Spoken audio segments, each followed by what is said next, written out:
Il vient et il nous perturbe. Pierre-Edouard Faye. moom it ñëw mooy perturbé noo def naka suba si. maa ngi lay nuyu bu baax. ah macha allah. voilà di nuyu Seydina. ak ñi ma fekk ci plateau bi Pape mon ami Pape Sané ak notre invité Doudou Ndiaye Bibi. ñu bàyyi la rek nga dem directement ak sa invité ci waxtaan bi. waaw Doudou Ndiaye Bibi nekk spécialisé en organisation et en structuration du milieu nga nekk diplômé bu ENEA ak bu ISEC di Institut supérieur d'école comptable. non waaw dégg waaw mi ngoog jamono ji nag nga nekk à la retraite yaakaar naa bu baax waaw léegi waxtaan bi nag li ko waral mooy li ay di jàmbat di référentiel bi nga xam ni nguur gi présenté na ko démb Sénégal 2035 mu nekk benn programme ambitieux ak ay objectifs économiques tripler le revenu par habitant d'ici 2050 assurer une croissance annuelle de plus de 6% en développant entre autres les filières compétitives et un secteur privé fort maintenant de prime abord ba nga suivre démb waxtaan bi fële ca Diamniadio ban appréciation ngay def ci référentiel bu bees bi ñu proposé Sénégalais yi. waaw d'abord nga may ma nuyu la. remercier la nuyu sa équipe bi. et soog la tontu quoi nuyu aussi seen téléspectateurs yi auditeurs.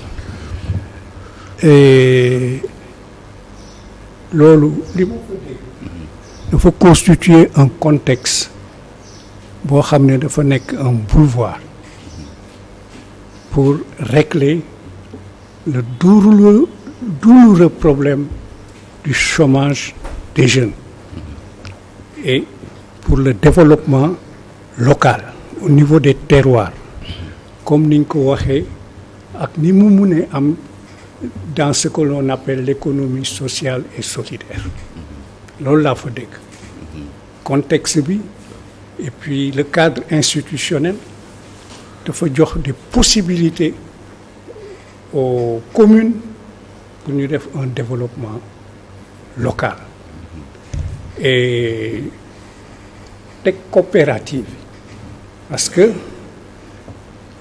l'emploi dans un pays comme le Sénégal à vocation agricole où 60% au moins des actifs sont dans le secteur primaire donc foofu la ñu mun créer l'emploi et dans le secteur secondaire et puis le secteur secondaire comme vous pouvez constater tous n'existe presque plus parce que bu ñu demee am lu mel ni ICS dans ce pays-là dem di ko jaay. te mu nekkoon le fleuron de notre économie. C'est un secteur qui est mort. te nag foofu la ñu mun a def la création de l'emploi en passant par les comme on les appelle les champions économiques des trucs comme ça mais bareetul alors au niveau local on peut faire des coopératives les championnes locales au niveau de la commune mais à partir de ce moment-là on ne peut parler que de coopératives multifonctionnelles et multisectorielles et je vous dirai pourquoi. wax ñu pourquoi.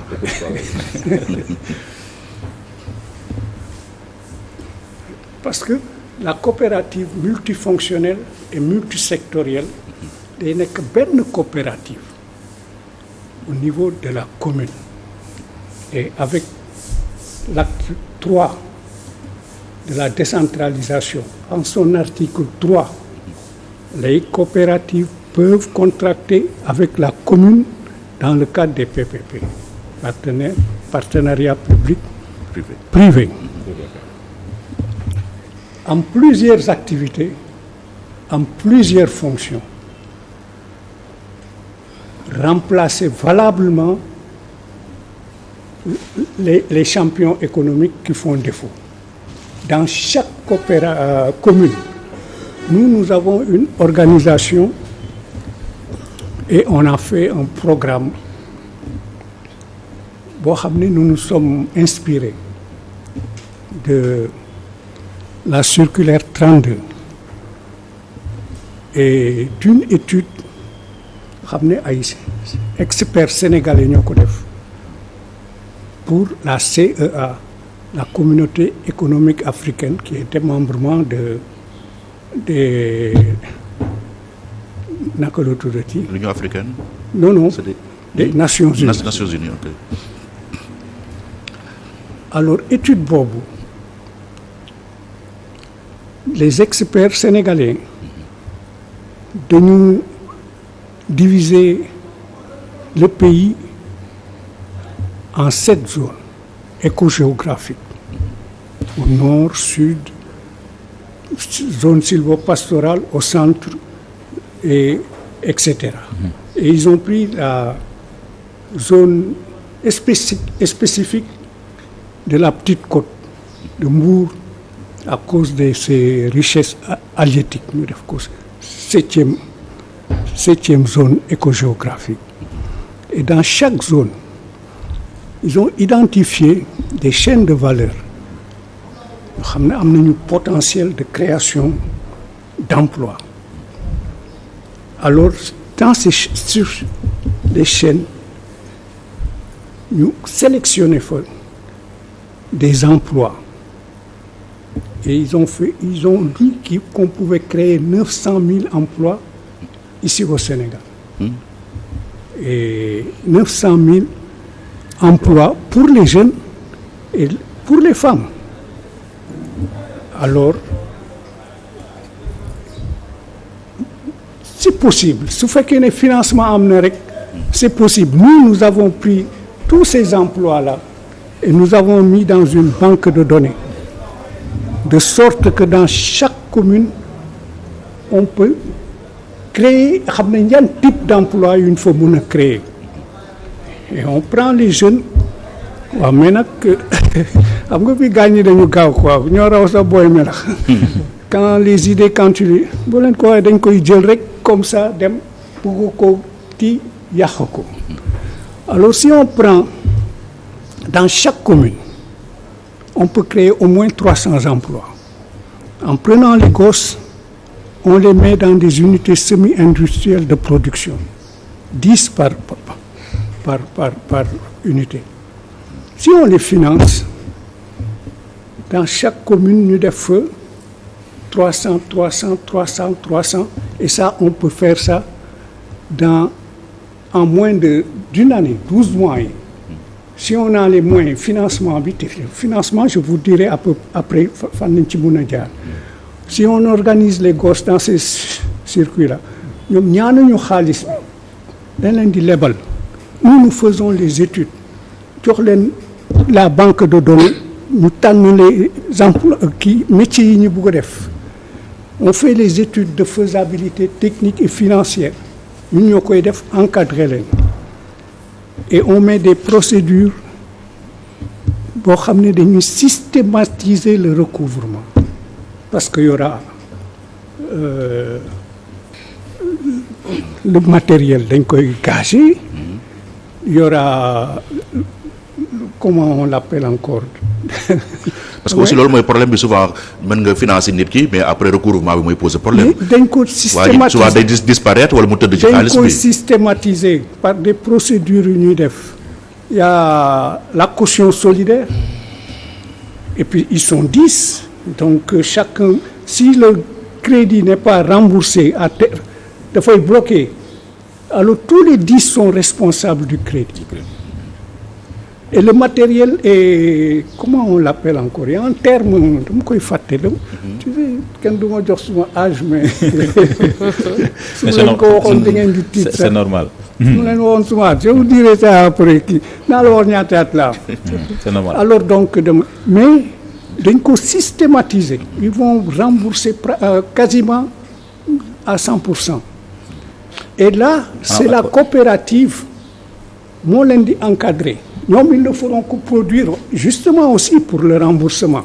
Ils ne feront que produire. C'est la coopérative qui va commercialiser ba pare jël li mu leen lebaloon parce que moo leen di garantir ba pare fay leen. Mais loolu lan moo ko wutale ak li DER di def leader di def. waaw maanaam financer jeunes yi ak jigéen ñi. mais financement bi mun na jógee ci DER man gestion crédit bi laay wax fi mu nekk nii. mais pas fu ñu jëlee financement bi mais si le financement est déjà là nu ñu koy gérer pour mun ko rembourser c'est sur ce plan-là lay wax. alors et c'est la coopérative benn lay nekk multifonctionnelle et multisectorielle. On pourra y régler le problème du chômage des jeunes, les prix des denrées de première nécessité mën nañ ko rabaisser ba pare stabiliser ko dans la commune par la fonction approvisionnement et distribution, fonction épargne et crédit, habitat social, prise en charge sociale, prise en charge sanitaire et intercoopération. La coopérative va devenir la championne locale économique. Voilà. kon yow da nga jàpp ni l'économie sociale et solidaire rek mën nañ ci sukkandiku pour propulser suñu développement. L'économie sociale et solidaire fondée sur l'entrepreneuriat coopératif. Mais ce sera comme une fusée ak li ma la wax léegi le contexte et le cadre institutionnel mais ce sera un boulevard. mais li nga wax nii est-ce que jël nañ ko en compte ci référentiel bi ñu proposé. bi ñu présenté démb.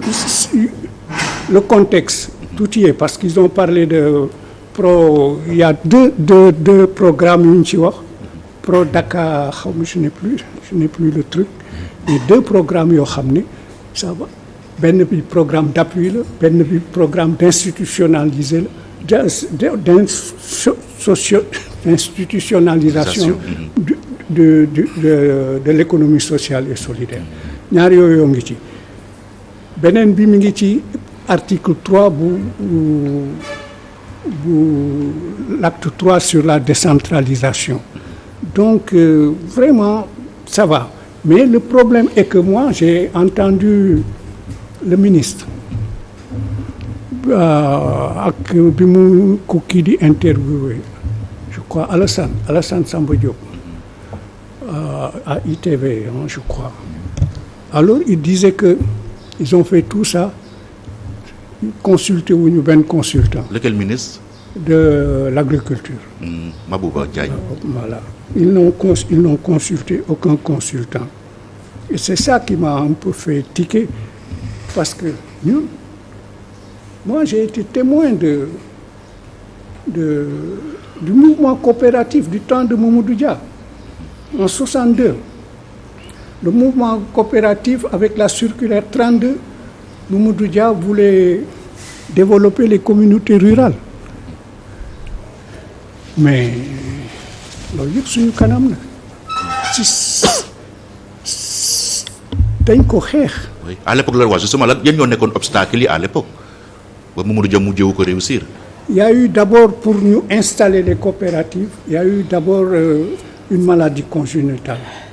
Parce que effectivement les coopératives ont été tout de suite ont fait profit dañu en 2 ans rek presque coopérative rek ñoo doon commercialiser surtout nag dans la filière arachidière parce que à cette époque-là c'était la seule filière organisée dans le monde rural.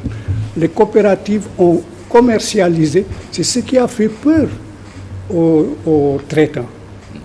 Et à la chambre de commerce, il y avait les Bordelais, les Kalanka et autres. Mais c'est eux qui ont torpillé le mouvement coopératif. Keroog bi ñu jàppee Mamadou Dia, ils ont ouvert du champagne fële à la chambre de commerce. Dañ doon noos parce que xamoon nañ ne que le programme de Mamadou Dia pouvait nous mener vers le développement. Et ça, ils ne voulaient pas. Alors il y avait les traitants aussi ak yu demee noonu. Mais li rendi coopérative yi pour une bonne fois pour toutes ba galvaudé sax le mot coopérative foo ko waxati nit ñi dañ lay xaw a moytu. C'est que les sociétés régionales de développement, les Somivac, Sodeva et autres, bi ñu leen implanté dañu ñëw fekk les coopératives bi ñu koy defar dañu jël dans chaque commune une coopérative wutal ko un seuil de rentabilité il fallait que la coopérative puisse au moins commercialiser 600 tonnes. À partir de ce moment, elle devenait rentable. Mais bi ñu ñëwee ñoom les sociétés régionales de développement dañu déplacer les coopératives yóbbu ko au niveau des villages di ko atomiser. Alors les coopératives n'étaient plus rentables. Et puis comme l'État aussi avait un peu retiré ça, parce que Mamadou Dia bi ñu ko jàppee, ils ont tout fait pour étouffer ce mouvement-là. Et ils l'ont réussi. Alors, c'est le perclité. Mais les coopératives, si tu prends le cas du Canada, le Canada, ils disent que la coopérative, c'est du berceau à la tombe.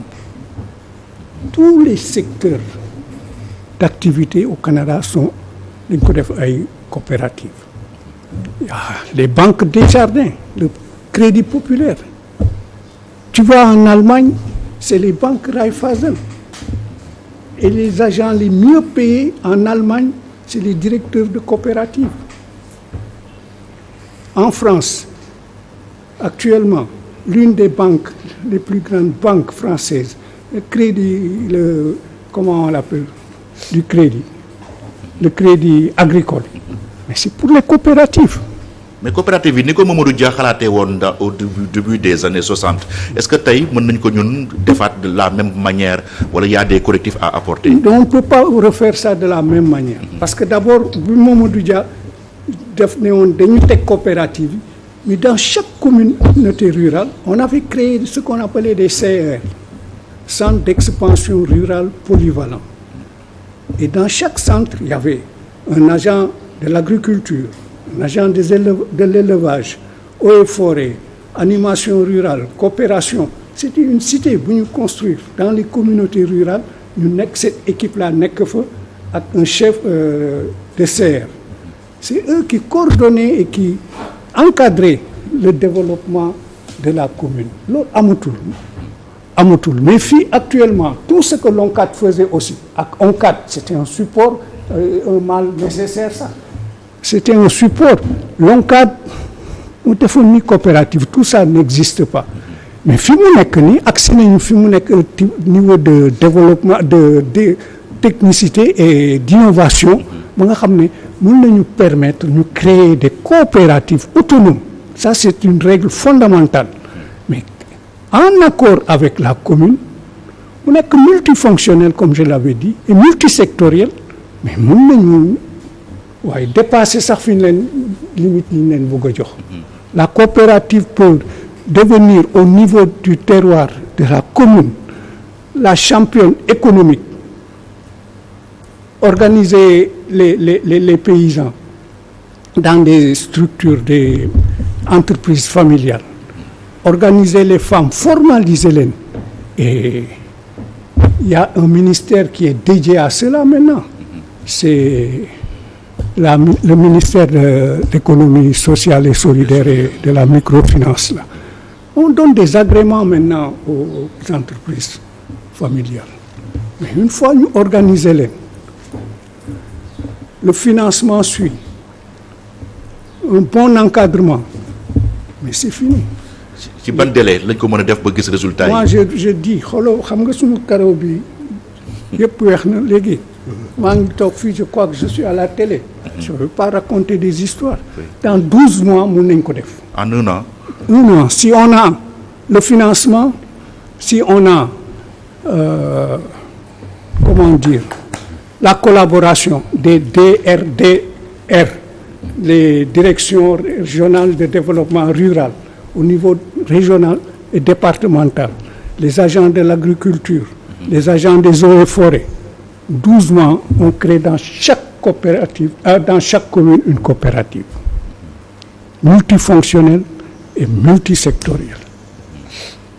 mu mën a propulser suñu développement. Voilà, ça ne peut pas être une coopérative unifonctionnelle, comme on dit la coopérative agricole et autres, parce que c'est ce que moi j'entends, la coopérative communale agricole. La coopérative communale n'existe nulle part dans ce monde-là. C'est nous qui l'avons théorisé. et elle ne peut être que fonctionnelle. Elle ne peut pas être unifonctionnelle. C'est pas possible. oui Pape Sané am na question. Bonjour doyen. Mais Pape yow avant nga si vous me permettez. Oui. Avant nga poser ma question. waaw micro bi. Je voudrais vraiment vous dire toute mon admiration. Man damay déglu seen émission chaque jour. merci Mais beaucoup. vraiment macha allah. mais alhamdulilah sant yàlla. Avec vous quand même on peut encore espérer. alhamdulilah. Tout n'est pas perdu. On peut encore espérer. Macha allah. du roy ci yow parce que boo déjà nii ñi ngi imaginer ni mag Pierre. at yi. et vraiment sacrifice bi nga def ñëw toog fii rek. wane ni que y' a pas y' a encore à espérer. Ouais, c'est vrai. Voilà donc mais man dama am lu ma bëggoon laaj tuuti rek doyen mooy en fait dañ nekk ci benn cycle d'endettement bi nga xam ne ñu ngi koy décrier ñu ngi wax 15 000 à 16 000 milliards tey li nga wax ni proposition bi nga def ni effectivement soo demee un peu ci les écrits de Mamadou Dia effectivement nii la proposé woon pour un Sénégal mën a rejoindre ay dëkk yu mel ni Corée du Sud et consorts mais pour def ko tey est-ce que duñu gën a aggraver l'endettement de l'État du Sénégal waaw. Mais il n'y a pas un pays bu endetté wu. si Il n'y en a pas. non je suis d'accord mais moo tax ma ne ndax duñu yokk endettement bi mu yóbbu ko à un taux beaucoup plus inquiétant. Endettement boo xam ne c'est pas productif.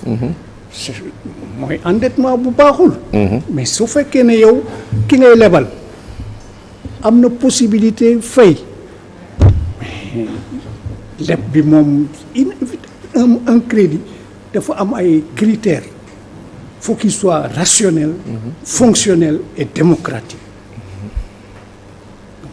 Parce que lépp pour lépp rek c'est non.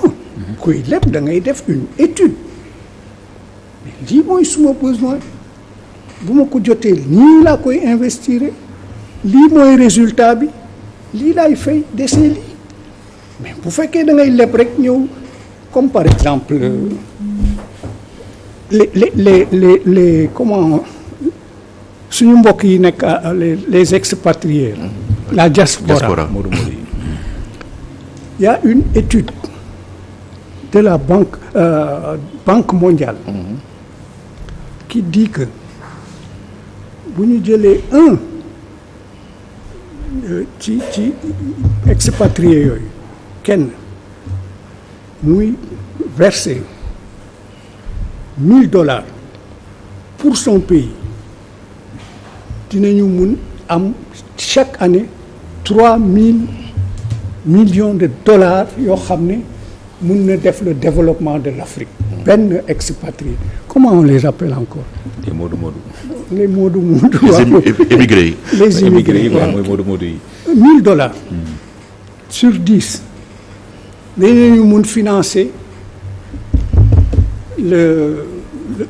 le développement de kon mën nañu ànd ci ci référentiel bi démb vision 2050 parce que dañ ne financement yi li ci bëri ñu ngi ko fas yéene sukkandiku ci ressource bu Sénégal maanaam les Sénégalais en tant que tel. parce que boo xoolee démb dañu ne le financement venant du public. bañ ko estimé mu ngi toll ci 62,3%. celui du privé 14,1%. le reste mu ngi jóge ci partenariat public privé. 23,6%.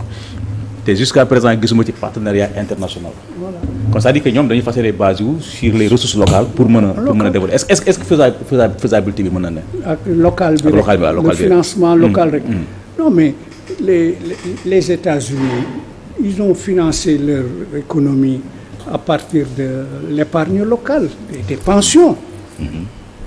fii gos yi ñuy def nii dans les trucs là mais wax naa dafa am prise en charge sociale. Sauf que là le taux d'épargne est trop faible dans nos pays ici en Afrique. Non waxuma du épargne de. Prise en charge sociale. mooy pension de retraite yi. yow tu prends un gosse à 20 ans. mu war a fayeeku dans 60 ans. 40 ans yoo xam ne dafay. verser.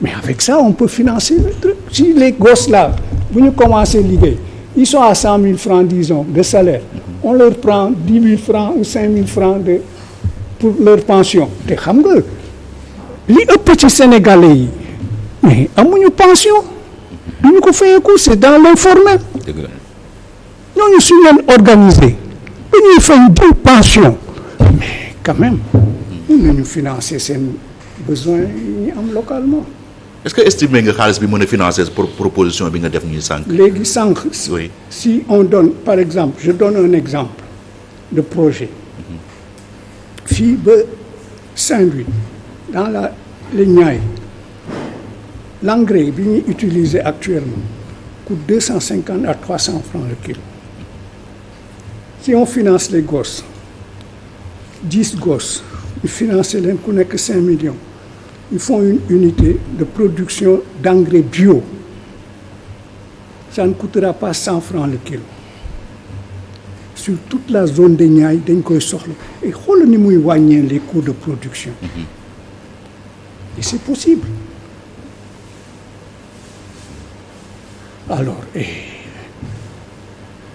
les banques dañuy liggéey pour gagner xaalis s'ils ont des projets bancables mais dañuy financer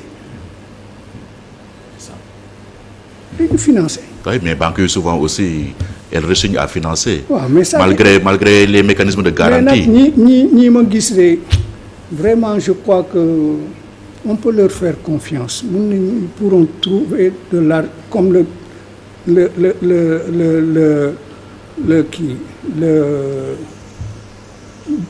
ministre de l'agriculture. mais kooku kenn daf ko dàq wuti xaalis. c'est un banquier.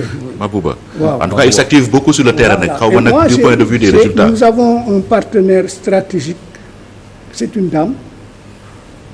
finance am rek pour les ONG ak yooyu moom xam na ko mën na ko dem indi suñu partenaire la nee na dans chaque commune elle peut créer pour 60 jeunes filles qui sont dans la précarité ak yooyu une formation de 4 mois dans une ferme que boo koy financer genre xaw ma nag xam ngeen ferme boobu moo nekk au Bénin Songhai intégré les résidus de ce produit-là mooy nekk intrant produit bu bees bi économie circulaire moom lay créer former fa famille dans avec des techniques très modernes ba pare wutal leen fu ñu kii kooku la c'est la commune qui va intervenir pour ñu jox leen ay terres ñu liggéey. mais le fait que ñuy projeter suñu développement sur 25 ans comme Sénégal 2050 bi yow da nga jàpp ni mën nañu enclencher suñu développement dès maintenant. aujourd'hui et maintenant ay vision la rek kii. Senghor lan la fi waxoon que 2000 Dakar sera comme Paris. comme Paris. waaw Macky Sall ñëwoon amoon tamit 2035 tey 2050. mais tey développement bi mën na nekk tey. c'est possible. c'est possible si c'est lancé rek c'est possible c'est que nag. On n'a rien fait depuis 60 ba léegi c'est malheureux mais il faut qu'on le dise chef de ñi fi jaar ñëpp ils étaient pas là pour les Sénégalais xoolal ku mel ni je le répète encore c'est triste ku mel ni ICS ñu koy jaay di ko jaay ay indien ba pare bu paysan kii bi campagne bi jotee ñu dem Maroc di wuti engrais di ko jënd ku nit mën na ko xalaat di ko def di ko tey ah non c'est ça c'est des attitudes non seulement des attitudes mais aussi du patriotisme boo buggee sa dëkk bu dimbali nit ñi tout est possible mais Corée war nañu mën raw ñun ñoo départandoo fu ñu toll léegi et pourquoi parce que manque de leadership des gens qui croyaient qui voulaient faire ki ko bëggoon def ils l'ont sacrifié. faagaagal ko muy Mamadou Dia. Est-ce que tey gis nga en Diomaye et Sonko des Mamadou Dia potentiel est-ce que gis nga en Diomaye et Sonko surtout Sonko foncièrement ñoom ñaar ñëpp et puisque moi j'ai encore li ma ci gën a neex mooy les gens disent dañuy xuloo kii non c'est la première fois ñu gis quelqu'un mu ne l'autre vas-y man ma toog xaar kii parti yi fi tas yëpp looloo leen tas. Alors quelqu'un qui a cette générosité là mon Dieu il faut le voir et puis Diomaye il apprend tellement vite ce gosse là mais c'est un génie il apprend très très très vite seetlu leen ko rek ngeen teg ko bët. Dans tout ça moi je dis que loxo yàlla mi ngi ci jóge prison c'est pour ce poste là Diomaye moo ko fees ba mu jeex parce que moo gën a dal l'autre est un peu impulsif il est là comme bon dans ce qu'il fait là te dara du leen boole ji alors si les gens y croient rek on pourra y aller. Pierre wax bi xoj nañ la xam nañ la bu baax fu mu nekk nii yaa ngi jàkkaarloog invité bi mais yaa ngi yëg sa bopp c'est l'expérience qui en tout cas qui parle moo tax nga bëgg a xaar plaisir à l'écouter parler. exactement peut-être certainement dinañ am occasion si seen sa yeneen yi waxtaan bu gën a yaatu nga invité ko ndax soxla nañu xam-xamam bu baax a baax. tout ça voilà di gërëm Djibril Sow bi mu àndal. moom moo ñu facilité sax l'invitation. parce que moi lii may wax nii ça fait plus de 10 ans ñu ngi koy wax du temps où de Wade on était en train d'avertir de dire l'emploi des jeunes si vous ne faites pas attention bis bu éclater ce sera une bombe te kenn du ci mun dara mais on nous écoute pas moi j'avais un ami associé mais waaju Saint-Louisien xam nga dañu féex dafa daan sol la kii seen social yooyu yu tijaan yi yore kurus bu toll nii quand on allait rencontrer les ministres ak yu demee noonu pour parler de ça bu ñu toogee ci salle d'attente bi mu génne kurusam di léeg-léeg ñu ñëw rek yéen daal di dem ci biir ne ko ñu ngi fële de ñu ngi wér de rek on nous recevait plus on a tout fait mais on est resté aphone kenn dégguñu mais il est possible que ñu def le développement là ces gosses et ils ont 2 programmes mooy moo la doon wax le Padasol là ak le Précasol plus l'acte uniforme plus la décentralisation là en son article 3 c'est un boulevard pour les coopératives. Voilà jërëjëf macha allah. Doudou Ndiaye Bibi spécialisé en organisation et en structuration du milieu. ñu ngi lay gërëm bu baax da ngay des ak ñun comme ça ñu mën a suivre ndeyu Pape Sané. Pape Sané moom sax la ñuy dabu léegi ci waxtaan bi directement.